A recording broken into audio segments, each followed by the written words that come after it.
Salam, salam saudara sekalian, salam sehat, salam bahagia buat kita semua. Hari ini kita akan berbicara tentang bodong, saudara ya, bodong.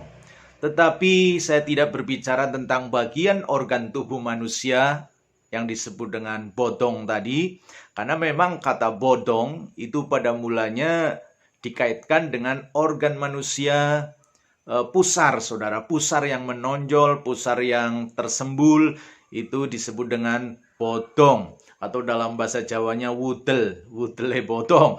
Tapi saya tidak berbicara tentang organ tubuh manusia, tapi bodong itu berkaitan dengan hal yang berbau palsu, ilegal, tidak sah, saudara.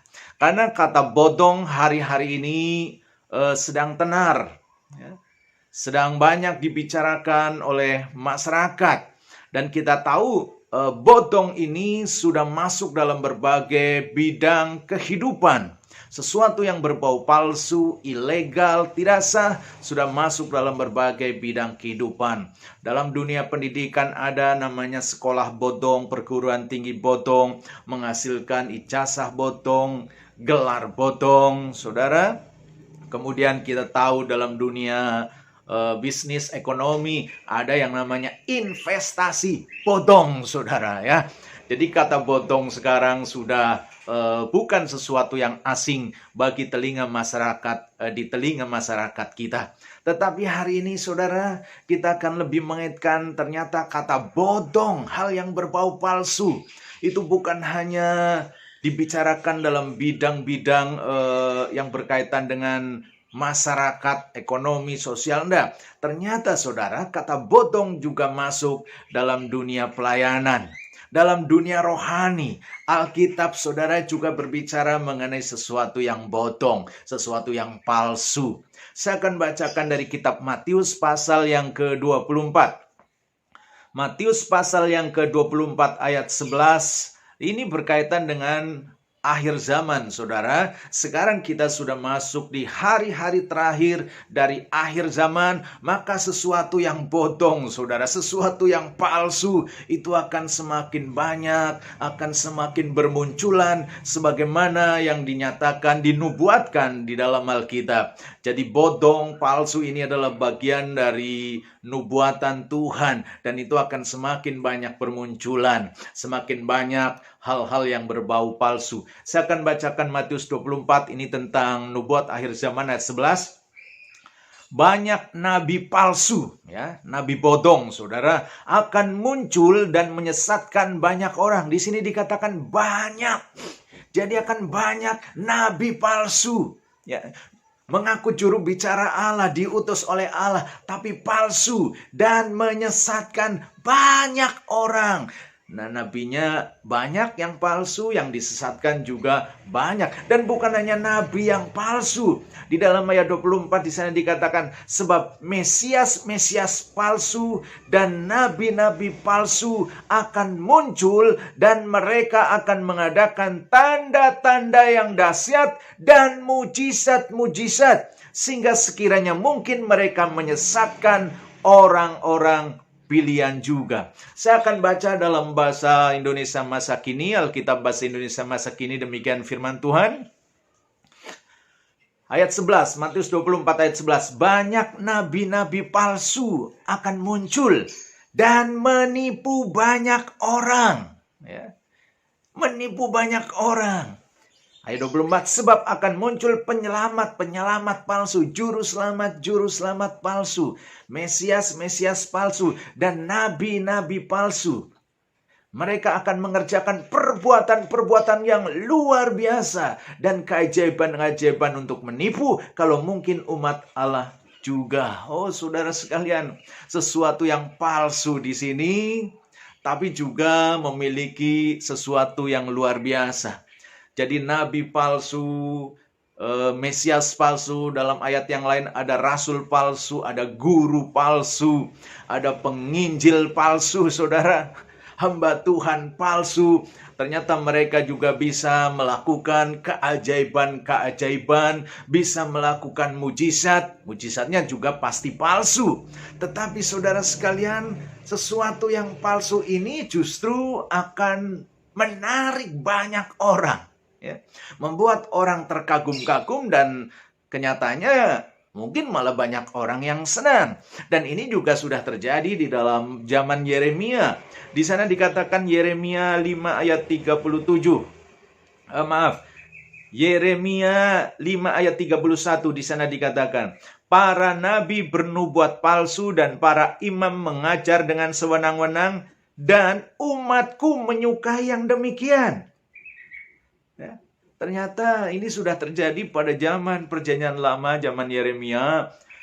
Umat Tuhan justru menyukai hal-hal yang palsu. Karena yang palsu itu membuat seseorang itu kagum. Yang palsu mungkin menyenangkan mata, menyenangkan perasaan dan sebagainya. Tetapi ingat, sesuatu yang palsu itu akan membawa kepada penderitaan pada akhirnya. Sesuatu yang palsu itu akan membawa kepada kekacauan pada akhirnya. Sesuatu yang palsu itu akan membawa penyakit pada akhirnya. Ya, kalau obat palsu, makanan palsu itu akan membawa penyakit, saudara. Demikian juga pengajaran palsu itu akan membawa seseorang yang terjebak di dalamnya, terpengaruh di dalamnya. Dia akan terjebak untuk mengikuti roh-roh yang lain. Jadi saudara sekalian, ada nabi palsu, rasul palsu, mesias palsu. Mereka punya sumber, saudara. Sumbernya dari mana? Ya dari roh jahat. Kalau rasul asli, kalau nabi asli, itu juga punya sumber dari roh Allah. Saudara sekalian, di dunia ini ada banyak roh. Allah itu roh. Malaikat itu roh. Iblis, setan itu juga roh. Dan manusia itu sendiri juga punya roh. Dan roh iblis, saudara, di akhir zaman ini sedang bekerja secara luar biasa. Dan roh ini akan memakai manusia-manusia, yang memakai orang-orang yang punya talenta khusus, saudara. Makanya ada di sini dikatakan ada nabi palsu. Nabi palsu tentunya orang yang punya kelebihan khusus. Ada guru palsu, guru berarti punya kelebihan mengajar tapi palsu. Ada penginjil palsu dan sebagainya, saudara. Jadi iblis juga akan memakai orang-orang ini. Tapi ingat, itu adalah palsu. Oleh sebab itu di dalam ayat yang lain, saudara, di dalam 1 Yohanes 4 ayat 1. Nah, ini bagaimana kita bisa agar kita tidak terjebak terhadap hal yang palsu tadi. Agar kita tidak terjebak terhadap hal-hal yang bodong tadi, saudara. Hati-hati, ingat, dalam hal bodong itu bukan hanya dalam bidang ekonomi, pendidikan. Ada, saudara, dalam dunia rohani, dalam dunia pelayanan, dalam dunia gereja, saudara. Ingat, ada hal-hal yang bodong, ada hal-hal yang palsu. Oleh sebab itu, firman Tuhan juga memberi peringatan kepada kita. Di dalam 1 Yohanes 4 ayat yang pertama di sana dikatakan, saudara-saudaraku yang kekasih, janganlah percaya akan setiap roh. Ya, jangan percayakan setiap roh. Tentunya ini roh yang bekerja dalam yang tadi. Dalam diri nabi, dalam diri rasul, dalam diri penginjil, dalam diri orang-orang yang diurapi. Roh juga bekerja dalam diri mereka. Tetapi roh itu berasal dari Allah atau berasal dari iblis, perlu diuji. Sehingga Alkitab ayat berikutnya mengatakan, saudara-saudaraku yang kekasih, janganlah percayakan setiap roh, tetapi ujilah roh-roh itu. Apakah mereka berasal dari Allah? Sebab banyak nabi-nabi palsu yang telah muncul dan pergi ke seluruh dunia. Saudara sekalian yang dikasihi oleh Tuhan, di sini firman Tuhan memerintahkan kita memang percaya. Ya, salah satu karunia yang Tuhan berikan kepada hambanya adalah bernubuat. Ya, karunia bernubuat. Nubuat itu juga bicara tentang ramalan sesuatu yang akan datang. Nubuat juga berbicara tentang pernyataan firman. Ya, tetapi Alkitab katakan di sini, janganlah percaya akan setiap roh.